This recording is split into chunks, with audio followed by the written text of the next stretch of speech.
అందరికీ నమస్కారం అండి. Welcome back to my channel.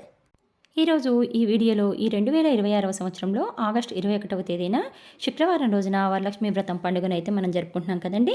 Varalakshmi వ్రతం పండుగకి ముందుగా మీరు ఒక రోజు కానివ్వండి, లేదంటే ఒక 2 రోజుల ముందు గానీ, పూజకి కొన్ని గంటల ముందు గానీ, కొన్ని పూజా సామాగ్రిని మర్చిపోకుండా కనుక మీరు సిద్ధం చేసుకున్నట్టయితే, పూజా టైంలో ఎటువంటి హడావుడి పడకుండా మనం పూజనైతే ప్రశాంతంగా చేసుకుంటారండి.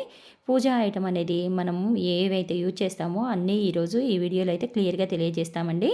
వీడియోనైతే ఎక్కడ స్కిప్ చేయకుండా పూర్తి వీడియో చూస్తారని ఆశిస్తున్నాను. ఒకవేళ మీరు గనుక వీడియోని స్కిప్ చేసినట్టయితే మీకు కొన్ని వస్తువులు మిస్ అయ్యే అవకాశం ఉంటుంది. ముందుగా మనం వరలక్ష్మి వ్రతం చేసుకోవాలి అని అనుకుంటున్నాం కాబట్టి అమ్మవారి ఫోటో అయితే మనం తెచ్చుకోవాలండి. అమ్మవారి ఫోటో కూర్చున్నదే తెచ్చుకోవాలండి, నిలబడ్డది కాకుండా. కలశం మీద అమ్మవారు ఉన్నట్టుగా అటు ఇటు ఏనుగుల బొమ్మ, పచ్చ చీరలో కానీ, ఎరుపు చీరలో కానీ కానివ్వండి, అటువంటిది అమ్మవారి ఫోటోని పూజిస్తే చాలా మంచిదండి. కలశం పెట్టుకునే వాళ్ళు రాగి లేదా వెండి లేదా ఇత్తడి చెంబునైతే మీరు సిద్ధం చేసుకోవాలండి. కలశం లేని వాళ్ళైతే మీరు ఇవైతే స్కిప్ చేసుకోవచ్చు. 2 కొబ్బరికాయలనైతే తెచ్చుకోవాలండి. అందులో ఒకటి కలశం మీద పెట్టుకోవడానికి, ఇంకోటి అమ్మవారికి నివేదించడానికి. 2 జాకెట్ ముక్కలు కూడా తెచ్చుకోవాలండి. ఒకటి కలశం మీద వేసుకోవడానికి, ఇంకొకటేమో అమ్మవారి వాయనంకండి. ఇంకా ఎవరైనా సరే ముత్తైదులకు మీరు జాకెట్ ముక్కలు పెట్టాలి అని అనుకుంటే మీ శక్తి కొలది మీరు ఒక జాకెట్ కానీ, 3 జాకెట్లు కానీ, లేదా 5 జాకెట్లు కానీ ఇలా ఇవి కూడా మీరైతే పక్కన పెట్టుకోండి. ఏదైనా సరే మీరు ముత్తైదులకని ఇచ్చేటప్పుడు బేసి సంఖ్యలో ఉండేలా చూసుకోండి. ఆ తర్వాత 2 పీఠాలండి. ఒకటి అమ్మవారికి, ఇంకొకటి వచ్చేసి కలశం పెట్టుకోవడానికి. ఆ తర్వాత అరటి తోరణాలు కావాలండి. ఈ అరటి తోరణాలు మీకు పూజకు ముందు రోజే కొన్ని పూజా షాపులలో అయితే అమ్ముతూ ఉంటారండి. తెచ్చిపెట్టుకోండి, లేదంటే పూజకు కొన్ని గంటల ముందైతే తెచ్చిపెట్టుకోండి. తర్వాత ఒక 1/2 కేజీ బియ్యం అండి. పీట మీద మనం బియ్యం పోసి కలశం అనేది పెట్టుకోవడానికి కొద్దిగా బియ్యం అనేది మనం వేసుకోవాలి. ఆ తర్వాత 1/2 కేజీ శనగలు కావాలండి. ఆ తర్వాత ఇవి కనుక ముందు రోజు నానబెట్టుకొని ఉంచుకోవాలి. తర్వాత వరలక్ష్మి వ్రతం పొద్దున్నే చేస్తాం కాబట్టి తెల్లవారుజామునైనా నానబెట్టుకోవచ్చండి. గోరువెచ్చని నీళ్ళలో కనుక మీరు నల్లగా శనగలు ఉంటాయి కదండి, 3 శనగలు ఇవి అయితే మీరు నానబెట్టుకోండి. ఇంకా కొంతమంది 2 రోజుల ముందే నానబెట్టుకుంటారండి. మొలకలు వచ్చినటువంటి నల్ల శనగలు కూడా ముత్తైదువులకు అమ్మవారికి వాయనంలో ఇస్తే చాలా మంచిదని చెప్తారు. అందుకే మొలకలు రాకపోయినా పర్లేదండి, కానీ మొలకలు వచ్చేటట్టయితే కావాలి అని అనుకుంటే మీరు 2 రోజుల ముందే శనగలను అయితే నానబెట్టుకోండి. ఆ తర్వాత బెల్లం, పాలు ఇవి ఏంటంటే మనం నైవేద్యానికైతే సిద్ధం చేసుకోవాలి. నైవేద్యాలు కొంతమంది చలివిడి కూడా పెడతారండి. చలివిడి పిండి 12 రకాలుగా నైవేద్యాలు అనేవి చేసుకుంటారు కదండి. అవి మీ శక్తి కొలది అండి, ఏ నైవేద్యం అయినా సరే చేసుకోవచ్చు. తర్వాత పుష్పాలు కావాలండి. మీకు ఎన్ని రకాలు దొరికితే అన్ని రకాల పుష్పాలను పూజలో పెట్టుకోవడానికైతే ప్రయత్నించండి. ఎందుకంటే ఏదో ఒకటి మనం మర్చిపోతూ ఉంటాం కాబట్టి పూజ చేసే టైంలో అవన్నీ కూడా నేను గుర్తు చేసుకుంటాను అని అనుకోకుండా మీరు ముందే తెచ్చుకొని పెట్టుకోండి. ఆ తర్వాత కొంతమంది అమ్మవారి ఫోటోలకి పూలమాలలు అనేవి కడుతూ ఉంటారు కదండి. అలాంటివి కొంతమంది రెడీమేడ్గా ఇంట్లోనే తయారు చేసుకుంటారు, లేదంటే రెడీమేడ్గా అయినా తెచ్చుకుంటూ ఉంటారు. అలా కూడా చేసుకోవచ్చండి. తర్వాత పసుపు, కుంకుమ అమ్మవారికి మనం అలంకరించడానికి అలానే మనకు పసుపు, కుంకుమ అనేది అయితే సిద్ధం చేసుకోవాలండి. 2 డజన్ల గాజులు కావాలండి ముత్తైదువులకి, అలాగే అమ్మవారికి. మీరు అమ్మవారికి ఖచ్చితంగా ఒక డజన్ గాజులు అయితే పెట్టుకోండి. ఆ తర్వాత చీరలు కావాలండి. అది మీ శక్తి కొలది. 2 చీరలు అయితే నేనైతే ఇక్కడ చెప్తున్నాను. ఒకటి అమ్మవారి వాయనంకి, ఇంకొకటి వచ్చేసి అమ్మవారికి అలంకరించడానికి అయితే అమ్మవారికి చీరలు అనేవి మనం 2 తెచ్చుకోవాలండి.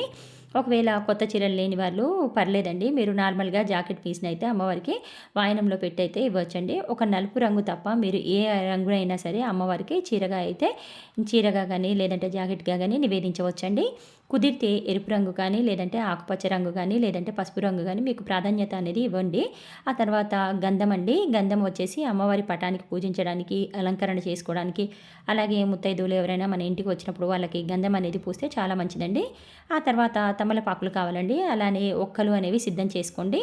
ఈ తమలపాకులు అనేవి మనము కలశంలో పెట్టుకోవడానికి, అలాగే ముత్తైదువులకు వాయనం ఇవ్వడానికి మనకు తమలపాకులు, ఒక్కలు అనేవి ఉపయోగపడతాయి. ఆ తర్వాత మామూలు ఆకులు కావాలండి. ఇంటికి బయట మనం గుమ్మం దగ్గర తోరణంగా మామిడి ఆకును తప్పకుండా మనం వ్రతం చేసేటప్పుడు కట్టుకుంటాం కాబట్టి వ్రతంలో ప్రత్యేకంగా మామిడి ఆకులు, అరటి తోరణాలు అనేవి చాలా ఇంపార్టెంట్ అండి. ఆ తర్వాత అరటి పండ్లు కావాలండి. అరటి పండ్లు ఒక 2 డజన్లు అయితే మీరు తెచ్చిపెట్టుకోండి. మీరు ఎంతమంది అయితే ముత్తైదువులు ఇవ్వాలి అని అనుకుంటున్నారో దానికి సరిపడా అరటి పండ్లు అయితే తెచ్చిపెట్టుకోండి. లేదు మీకు కుదరకపోతే ఏదైనా ఫ్రూట్స్ అనేవి మీరు తెచ్చుకోవచ్చండి. ఆ తర్వాత పసుపు కొమ్ములు కావాలండి. కొన్నిసార్లు మనం ముత్తైదువులకు పెట్టేటప్పుడు మనం ఇంట్లో అరటి పండ్లు ఇలాంటివన్నీ అయిపోతూ ఉంటాయి కదండి. అలాంటప్పుడు మీరు పసుపు కొమ్ములను వాయనంలో పెట్టి ఇస్తే చాలా మంచిదండి. పసుపు కొమ్ములు కానీ, ఎండు ఖర్జూరం కానీ మీరు వాయనంలో పెట్టి ఇస్తే చాలా మంచిదండి. అలాగే చిల్లర నాణాలు కావాలండి. ఖచ్చితంగా మీరు పూజకు ముందు ఒక రూ. 50 చిల్లర తెచ్చుకొని అయితే మీరు పెట్టుకోండి. వాయనంలో వచ్చిన ముత్తైదువులు సాక్షాత్తు మనం మహాలక్ష్మి దేవిగా భావిస్తాం కాబట్టి, అమ్మవారికి మీరు శుక్రవారం రోజున ఇంటికి వచ్చినప్పుడు వాయనంలో ఒక రూపాయి కాయిన్ అనేది పెట్టిస్తే చాలా మంచిదండి. అలాగే మీ ఇంట్లో కనుక వరలక్ష్మి అమ్మవారి విగ్రహం కనుక ఉంటే, అమ్మవారి విగ్రహానికి పంచామృతాలతో అభిషేకం అనేది చేసుకోవడానికి ప్రయత్నించండి. దానికోసం పంచామృతాలు అంటే ఆవు పాలు, ఆవు పెరుగు, నెయ్యి, తేనె, పంచదార, కొంతమంది ఫ్రూట్స్ అలాగే అరటిపండ్లు అలాంటి వాటితోటి కూడా అభిషేకం చేస్తారండి. వీటిని కూడా సిద్ధం చేసుకోండి. ఆ తర్వాత అమ్మవారికి మీ శక్తి కొలది పిండి వంటలు, కొంతమంది రకరకాల పిండి వంటలు చేస్తూ ఉంటారండి. అది మీ శక్తి సామర్థ్యాన్ని బట్టి, మీ టైమింగ్స్ని బట్టి అయితే మీరు ఎన్నైనా సరే పిండి వంటలు అయితే చేసుకోవచ్చండి.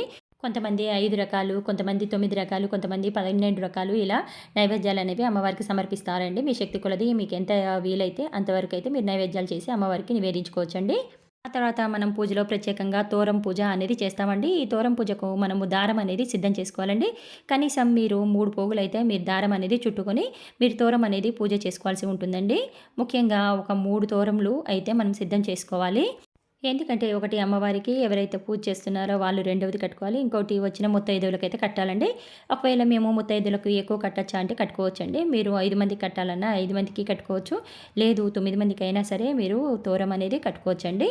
అలా తర్వాత మనం ఇవే కాకుండా అమ్మవారికి పూజలో ముఖ్యంగా ఉపయోగపడేటటువంటి 2 దీపపు కుందులు, అలాగే ఒత్తులు, తామర ఒత్తులు, అలాగే అమ్మవారికి రకరకాల మీరు మంగళకరమైన వస్తువులు పెడతారు కదండీ! చిట్టి గాజులని, గోమతి చక్రాలని, లక్ష్మీ గవ్వలని, అత్తరు, గురువింద గింజలు, తామర గింజలు ఇవన్నీ కూడా అమ్మవారికి మంగళకరమైనటువంటివి అండి. ఇవన్నీ కూడా కనీసం మీరు మీకు ఎంతైతే వీలవ్వనివ్వండి అన్నైనా తెచ్చుకోవచ్చండి. మీరు ఒకవేళ 5 కావచ్చు, లేదంటే 11 కానీ, ఒక్కొక్కసారి 101 కానీ, 108 కానీ ఇలా మీరు తీసుకొని పెట్టుకోవచ్చండి. పూజ పూర్తయిన తర్వాత వీటన్నిటిని మీరు తీసుకొని డబ్బులు పెట్టే స్థానంలో బీరువాలో కానివ్వండి, లేదంటే మీరు ఇంట్లోనే పూజా రూమ్‌లో కనుక పెట్టేస్తే చాలా మంచిదండి.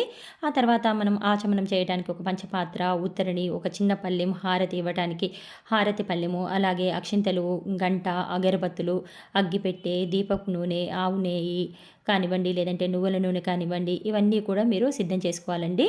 అలాగే టెంకాయ నివేదించడానికి ఆల్రెడీ చెప్పాను కదండీ! ముఖ్యంగా అయితే మనం ఇవైతే సిద్ధం చేసుకోవాలండి. వీటన్నిటికన్నా ముఖ్యంగా వచ్చేసి అమ్మవారి వ్రతకథ పుస్తకం అండి. మీకు పుస్తకం దొరికితే తెచ్చుకోండి. లేదు అని అనుకున్న వాళ్ళు మొబైల్‌లో అయినా చూసి చదువుకోవచ్చండి. ఇవండి ఓవరాల్‌గా మన వరలక్ష్మి వ్రతం రోజున మనం ముఖ్యంగా కొన్ని పూజా సామాగ్రి అయితే సిద్ధం చేసుకోవాలి కదండీ! ఇవండి. ఇవి కనుక మీరు ముందుగా కనుక సిద్ధం చేసుకుంటే మర్చిపోకుండా ఉంటే ఈ ఐటెమ్స్ అయితే సిద్ధం చేసుకుంటే మీకు ఎటువంటి హడావుడి పడకుండా, టెన్షన్ పడకుండా ఆ వస్తువు లేదే, ఈ వస్తువు లేదే అని టెన్షన్ పడకుండా మీరైతే హ్యాపీగా పూజ చేసుకుంటారండి. ఓకే అండి. ఈ వీడియో కనుక మీకు నచ్చినట్టయితే లైక్ చేయండి, షేర్ చేయండి, సబ్స్క్రైబ్ చేసుకోండి. మరొక మంచి వీడియోతో మళ్ళీ కలుసుకుందాం. అంతవరకు సెలవు. నమస్కారం.